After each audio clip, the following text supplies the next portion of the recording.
Olá a todos, como é que vocês estão?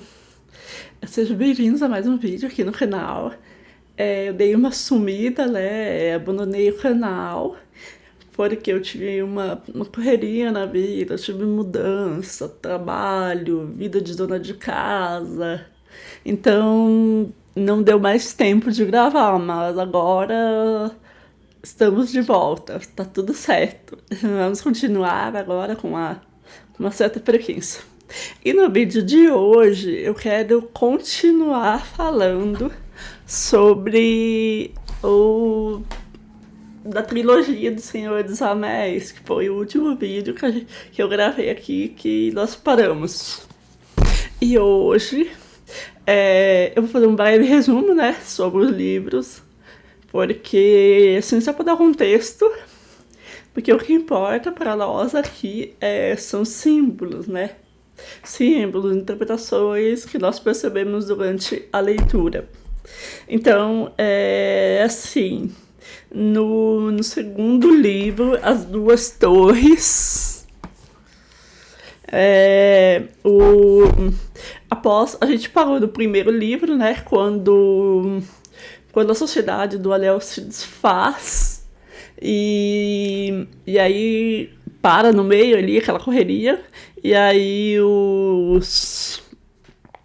então no livro As Duas Torres é a continuação a partir daí, que o ataque lá dos orcs no final o Boromir é morto por esses orcs e o Merry e o Pippin são capturados pelos orcs de Saruman, e o Aragorn, Legolas e o Gimli iniciam a perseguição para tentar resgatar os amigos, né? O Merry e o Pippin. Antes do Boromir morrer, ele conta pro Aragorn que ele pediu o anel do Frodo, né? Que ele queria pegar o anel do Frodo, então por isso que o Frodo deu no pé. Então o Aragorn, Legolas e o Gimli vão atrás, e aí eles encontram os Cavaleiros de Rohan, que é o Elmer. E aí ele informa que seus homens destruíram os orcs e não viram os hobbits. E aí eles vão seguindo as pistas, o Aragorn, o Legolas e o Gimli vão seguindo as pistas dos hobbits até a floresta de Fangorn. E aí os hobbits escapam dos orcs ali, né? Porque aí a partir desse momento criam vários núcleos na história. Então a gente começa a seguir uns personagens aqui, outros ali, outros aqui. Então enquanto o Aragorn, o Gimli e o Legolas estão tentando achar os hobbits, a gente sabe que os hobbits escaparam dos orcs e eles vão parar lá na floresta. E eles encontram o Barbárvore, ou Treebeard, que é um ente. Esse ente é meio que uma criatura da floresta, ele é tipo uma árvore, assim, é uma árvore meio humano, assim, uma mistura. E aí eles contam, né, para o ente a traição do Saruman, e aí está destruindo a floresta. E aí o Barbárvore convoca os outros entes para o ente bate. E aí no final eles decidem marchar contra o Saruman até Isengard. E aí o Aragorn, o Legolas e o Gimli, eles estão lá na floresta em um determinado momento, e aí eles descobrem que o Gandalf não morreu, quer dizer, morreu, mas ressuscitou. E o Gandalf volta agora como Mago Branco, que ele era o cinzento, agora ele, depois dele derrotar o Balrog lá nas montanhas, nas Minas de Moria, ele volta, ele ressuscita. E daí ele guia, ele começa a guiar de novo a comitiva, né? Um pouco da comitiva foi restaurada até a cidade lá, a capital de Rohan. E daí ele chega lá para conversar com o rei Théoden de Rohan. E aí o rei tá completamente tomado por Saruman. Ele está sendo controlado pelo Saruman com a ajuda de Língua de Cobra, que é o conselheiro do rei, que é aliado do Saruman. E aí e daí lá também eles conhecem a Elwyn, que é a sobrinha do rei Théoden e irmã do Elmer, que eles já conheceram lá atrás. E aí o Gandalf liberta o rei Théoden do controle do Grima, né? Da língua de cobra. E aí eles vão pra guerra contra o Saruman. E aí tá, quando eles chegam nessa... Daí tem a batalha, Aí tem uma parte aqui, quando eles chegam lá no... Quando eles finalmente chegam onde o Saruman está, eles encontram tudo destruído, porque as árvores lá, aquelas árvores que são os entes, junto com outro tipo de árvore, que são umas árvores andantes, e eles destroem, eles atacam Isengard. Então, quando o pessoal chega lá, eles já estão tudo já tá tudo destruído, assim. Nessa parte, eu lembrei do Macbeth, acho que é Macbeth, quando tem aquela profecia, né, que as árvores vão até o castelo lá, daí ele só vai ser vencido quando a floresta então aqui literalmente as árvores acabam indo pra Isengard e atacam. Então, aí a partir disso, corta a história e nós vamos acompanhar o Frodo e o Sam, que continuam indo lá para as montanhas da perdição para destruir o anel. E aí, nesse momento, o Gollum aparece, né? O Gollum é o Sméagol, ele aparece ali, o Sam e o Frodo dominam ele e fazem ele levá-los até as montanhas, porque ele sabe onde que é, né? Até Mordor. E aí o Gollum é essa coisa ambígua, né? Que ele fala com ele mesmo o tempo todo, ele fica my precious, my precious. E aí, no meu precioso, né? Ele fica falando com ele mesmo, porque ele tem uma parte que ainda é um ancestral dos hobbits, e ele tem a outra parte que já foi consumida pelo anel. Então ele fica nessa ambiguidade. E nisso, uma parte da história, Frodo e o Sam encontram o Faramir, que é o irmão do Boromir. Só que o Faramir é diferente do Boromir, né? Ele não quer o anel, ele deixa eles irem embora. E aí o Gollum leva os dois lá pra um lugar que ele diz que é um atalho, né? Só que na verdade ele quer entregar esses dois pra Laracna, ou a Shelob, que é uma aranha gigante. E aí ela pica o Frodo, né? Não sei se a aranha pica, mas enfim. E aí ele paralisa, o Sam acha que ele tá morto, pega o anel e dá no pé. E aí depois ele descobre que o Frodo não morreu. E ele volta para resgatar o Frodo. E aí nessa parte encerra o segundo livro.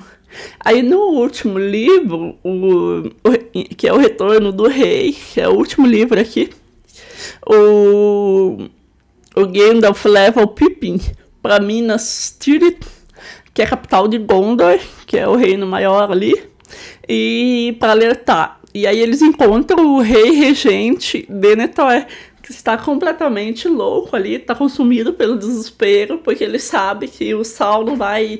Gondor é... Aqui no mapinha, não sei se dá pra mostrar. Gondor é a última cidade que ainda, antes de chegar em Mordor, que é a barreira ali com o Sauron, né? Antes de chegar em Sauron, Gondor é a última cidade.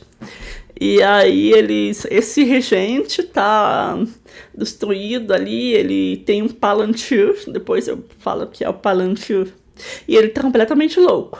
Aí o Aragorn, Legolas, o Gimli, com a ajuda dos outros Dunedain, que é do mesmo tipo de pessoas do Aragorn, né? E dos filhos de Elrond, eles vão para os caminhos dos mortos, eles pegam um exército e levam para derrotar para ajudar, né, os exércitos de Gondor para derrotar o Sauron. E aí Rohan, com o rei Théoden, também vai para Minas Tirith para tentar derrotar. Aí tem uma batalha maravilhosa ali, que é muito bem descrita aqui, que senão, né, Fica muito extenso, mas é bonito. Aí a Elwyn, com a ajuda do Merry, que essa mulher, ela, quando ela tá lá, ela quer ir pra guerra. Que ela acha um absurdo as mulheres não poderem ir pra guerra, né? Ela fica de regente, mas ela vai escondida pra guerra.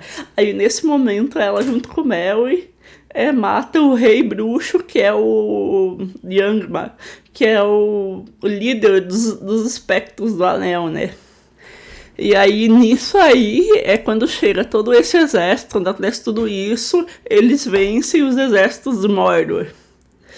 E aí, pra distrair o Sauron, o Gandalf tem a ideia de, vamos distrair o Sauron para dar tempo do Frodo chegar e destruir o Anel nas montanhas lá da perdição. Então ele pega esse exército todo e vai pro portão de Mordor pra desafiar o Sauron.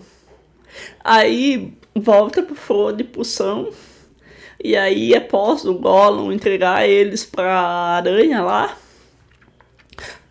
que ele fica paralisado e tal, aí o Sam resgata o Frodo e eles continuam até o Monte da Perdição. Só que no último momento ali, quando o Frodo vai jogar o anel lá no fogo lá, ele é dominado pelo anel e ele não quer mais destruir o anel. E aí aparece o Gollum, que morde o dedo do Frodo pra pegar o anel, né? E ele cai no fogo ali e destrói o anel com tudo. Aí após a destruição lá do anel, o Sauron é derrotado, tudo literalmente desmorona, todas as coisas desmoronam. E aí o Aragorn é coroado rei, daí todo mundo descobre que ele é o rei que voltou. No caso era o regente, né? Agora o Aragorn, o rei legítimo, volta lá pra Gondor. E aí ele casa com a Arwen, que é filha do Elrond. E os hobbits retornam lá pro condado. E aí quando eles chegam no condado, tá totalmente devastado por Saruman, o condado, né? E aí eles encontram lá basicamente um totalitarismo, assim, E aí eles lideram uma revolta e eles conseguem instalar a paz no condado ali. E o Saruman é morto pelo Língua de Cobra.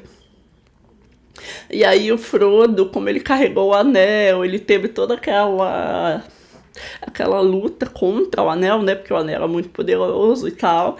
Aí ele não consegue entrar a paz, ele não consegue mais dormir. Seria meio que uma síndrome pós-guerra. E aí ele vai com o Gandalf, com o Bilbo e com os elfos para as Terras Imortais, deixando lá o Sam, o Mel e o Pippin no condado. E o Sam casa com a Rosinha, acho que tem lá, que é uma outra hobbit, e fica vivendo ali. Até o Frodo deixa toda a propriedade dele pro Sam. Bom, dito isso, eu contei toda a história pra vocês. Agora nós vamos pra análise. O Northrop Frye, que é um crítico literário canadense, em um dos seus livros, que eu não me lembro qual exatamente, mas enfim, tem um texto lá que ele diz que quando a gente lê um livro, a gente tem que nos perguntar o que essa história quer contar pra gente, o que esse livro quer nos dizer, o que o autor quis, né, contar pra gente. E esse livro, Senhor dos Anéis, é um livro de fantasia, né?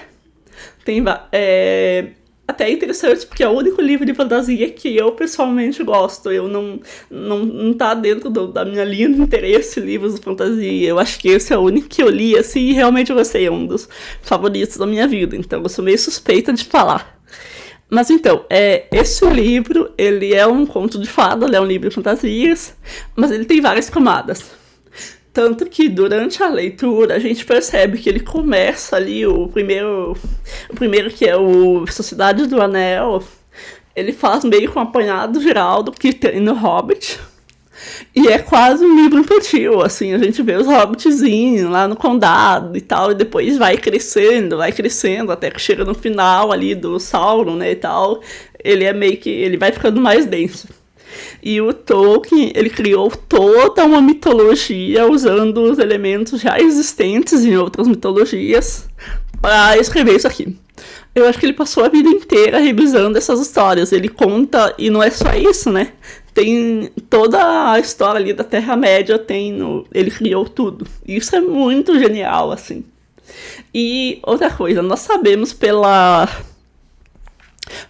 cartas do autor que ele não gostava de alegorias. Então, a gente não pode fazer alegoria. A gente não pode falar que o Aragorn é o rei da Inglaterra, que o Sauron é não sei lá quem. Não. A gente não pode fazer alegoria quando a gente vai falar do Senhor dos Anéis. E, assim, a história aqui, ela se passa na terceira era da Terra-média. E nós vamos começar por esse ponto. Que, assim, as civilizações antigas, elas costumavam contar o tempo em eras, né? O ciclo e era em eras. Então, primeira era, segunda era, terceira era e quarta era. Normalmente são 4 eras. A era do ouro, a do prata, de bronze e de ferro. E no nosso caso, a gente estaria na era do ferro, que é a quarta era. Então, aqui, quando ele conta sobre a terceira era, ele está nos dizendo que como teria sido uma era anterior à nossa de agora, que seria a era do bronze, né? A terceira era. Então, inclusive, durante o livro, diz aqui que os elfos todos estão indo para o oeste, que os elfos estão deixando a Terra-média. E dentro da mitologia do Tolkien, né, os elfos são seres interessantíssimos, e aí dentro da mitologia. Então isso significa que os elfos estão indo embora e deixando a Terra só para os humanos. E aí a outra pergunta que a gente faz, né, assim, o que seria esse anel do poder, esse anel que todo mundo quer, que deixa todo mundo, assim, deixa todo mundo louco ali, né, desvairado por causa do anel. Eu acho aqui que o anel poderia ser dito como desejo exacerbado por algum objeto. Que esse objeto poderia ser poder, dinheiro, fama. O anel seria o desejo exagerado por aquela coisa. Poderia até ser um desejo diabólico, desejo ilegítimo, né, do ser humano, o desejo destrutivo que vai consumindo as pessoas que tocam ele e acaba prendendo a pessoa naquele círculo, porque o anel é circular, né? Então pode ver, todos os portadores ali do anel, eles acabam se perdendo e acabam ficando naquele ciclo, né, aquele círculo vicioso. Toda a tensão dessa pessoa acaba ficando no anel, naquele ciclo ali. A pessoa não consegue pensar fora daquilo ali. E vai se retroalimentando até que a pessoa se desfaz ali, se tornando um espectro. Uma outra coisa que me chamou a atenção foi o número desses anéis, que são 20, né? No total. 9 para os humanos, 3 para os elfos, 7 para os anões e daí 1 para governar a todos, né? Inclusive tem uma aula no YouTube do professor Olavo de Carvalho sobre os números ali dos anéis, ele vai explicar muito bem, assim. Depois procurem, vale muito a pena assistir. Então, um anel para governar a todos, que é o anel número 1, se nós vemos como se ele fosse o desejo exagerado pelo poder, faz sentido, porque o Sauron tem esse desejo de dominar o mundo, né?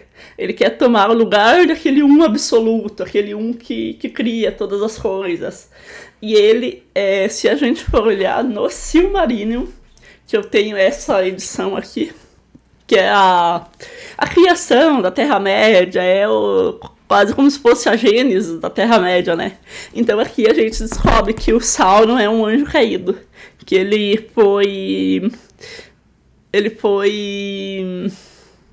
vai pro lado do Morgoth, que o Morgoth era o rei, o anjo caído primeiro ali. Então mas uma hora eu falo só sobre o Silmarillion.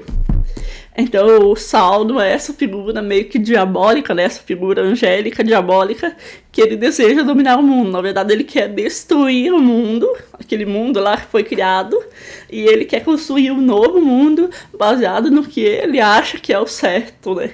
Então, quem só toca no anel acaba sofrendo do mesmo desejo, só que de acordo com o próprio poder, né? Tipo, o humano, ele vai ter um determinado nível de poder, o elfo outro, os hobbits outro.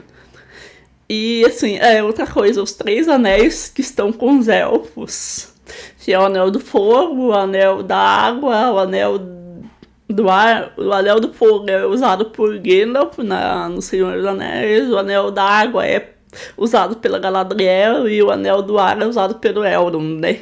Que eles usam para manter ainda o mundo, né? Então, assim, eu lembrei dos elementos fundamentais lá, os 4 elementos primordiais das teorias antigas: terra, fogo, água e ar, né? Aí nesse caso faltaria a terra só. São pontos interessantes, assim, né, do que a gente percebe na hora de ler. E também a gente pode falar sobre os 3 personagens principais, que são o Frodo, o Gandalf e o Aragorn.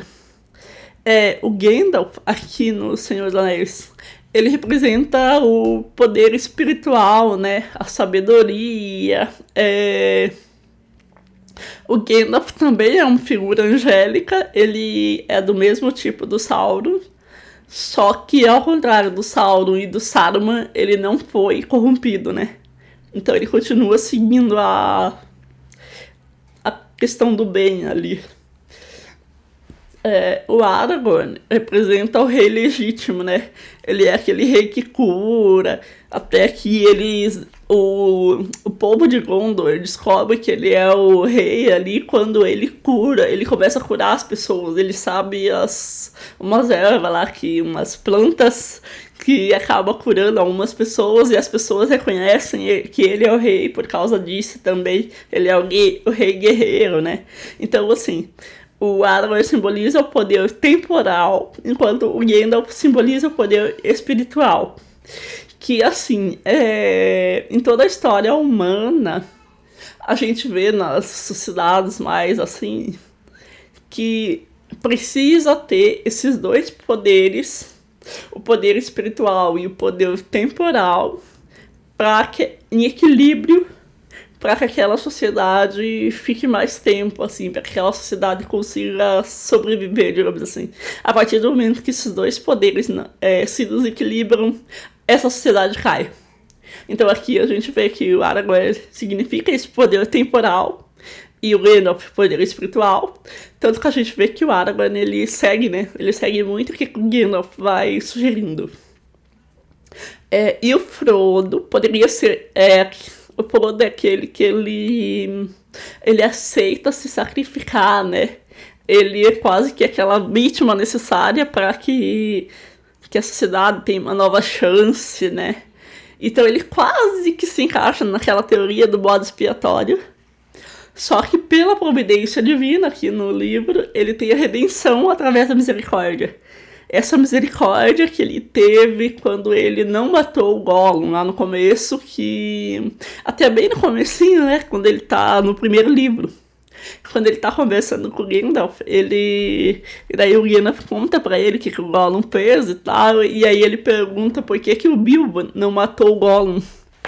E aí o Gandalf fala, né, que o Bilbo teve a misericórdia, então ele também tem essa misericórdia e por isso ele meio que ele tem a redenção, né. Então, assim, outra coisa também, o Gandalf, ele cai lá no buraco das Minas de Moria, quando ele luta com o Balrog, e ele morre e ressuscita. E aí, quando ele volta, ele diz que passou pelo frio e pelo fogo. Quando ele luta com o Balrog e ele mata o Balrog, digamos assim, que o Balrog é meio como se fosse um demônio, né, uma coisa do mal. Então ele passa pelo frio e pelo fogo e ele retorna como um mago branco. Essa questão de morrer, passar pelo frio, pelo fogo, ressuscitar, é bem característica na literatura. É uma coisa bem assim. Por exemplo, na Divina Comédia, né? Quando Dante passa pelo purgatório, pelo inferno, e depois ele vai pro céu. É como se pra gente conseguir renascer, pra gente conseguir alcançar o céu, é preciso passar pelo inferno antes. É um paralelo bem interessante, assim. Então, e aí aproveitando aqui, quando eles encontram o Balrog lá nas pontes, né? O Gandalf tá com o cajado e aí o Gandalf fala, não sei se lembra, que o Gandalf fala que ele é o portador do fogo sagrado, né? Da chama sagrada, uma coisa assim, que o Baldur não pode passar. Esse símbolo do fogo sagrado, em algumas culturas o fogo era usado para repelir os demônios. Então, essa questão do fogo, assim, tem muitos símbolos aqui, gente. Se a gente for pensar, assim, na questão simbólica, tem muitos símbolos aqui. A aranha gigante, a Shelob, ou traduzindo como Laracna, ela é descendente da Ungoliant, que é uma aranha devoradora de luz. Tá aqui a história da Ungoliant e aqui no Silmarillion também. Chama atenção a figura do olho de Sauron, né? Que é aquele olho que tudo vê. Ele tem vigilância em todo lugar, etc. Outro símbolo que eu quero falar aqui é que no final o Aragorn casa com a Arwen, que é a filha do Elrond. Então, assim, na literatura, na mitologia, o casamento, ele significa normalmente a união do espírito com a matéria. É assim, por exemplo, na teogonia, né? Quando Urano casa com Gaia. Então, nesse caso aqui, a Arwen, como ela é filha dos elfos, né? Ela simboliza o espírito e o Aragorn simboliza a matéria, né? Então ela abdica da imortalidade dos elfos para poder casar com Aragorn. E assim, se a gente for fazer esse paralelo, no final o Aragorn é aquele modelo humano que ele está em total equilíbrio entre o espiritual e o temporal, né? Eu falei agora há pouco dele aceitar o que o Gandalf fala, né? Ele segue bem o que o Gandalf sugere ali. E aí no final ele casa com a Arwen, que é a representação aqui do espírito. Então o Aragorn é aquele humano que tem o equilíbrio entre o poder espiritual entre o espírito e a matéria. Então os hobbits, eles poderiam ser a representação do homem comum. Aquele homem, assim, né, do ser humano comum, o homem que tem sua esposa, seus filhos, que gostam de comer uma comidinha boa, que quer viver a vida normal, sem aquele desejo exagerado pelo poder, pelo dinheiro. Então, tanto que o anel quase que não tem poder contra eles, né? Eles não querem, eles não têm muito interesse nessas coisas no poder, assim, no geral, eles não têm muito interesse, eles só querem viver a vidinha deles. E eles vencem Sauron justamente por isso, né? Eles não são dominados por esse anel. E aí que é uma coisa que o próprio Sauron não espera, né? Tem um momento aqui que o Gandalf fala que a última coisa que o Sauron vai pensar na vida é que alguém não quer o anel, que alguém quer destruir o anel. Então ele não imagina isso. E aí o Frodo sucumbe no final ali, né? Ele não aguenta exatamente porque o ser humano comum tem suas limitações. Ele não resiste à tentação por muito tempo, né? Mas apesar de tudo, ele tem a redenção. E ele é colocado entre os grandes, ali entre os nomes, entre os heróis da história. E ele vai para as terras imortais. Então, assim, eu acho que a lição que fica de hoje é que nós não podemos deixar o anel do Sauron nos dominar, né? E eu acho que é isso por hoje. Se vocês concordam, se vocês curtem, se vocês concordam com essa visão, assim, curte, comenta aqui embaixo, compartilha o vídeo e até a próxima. Tchau!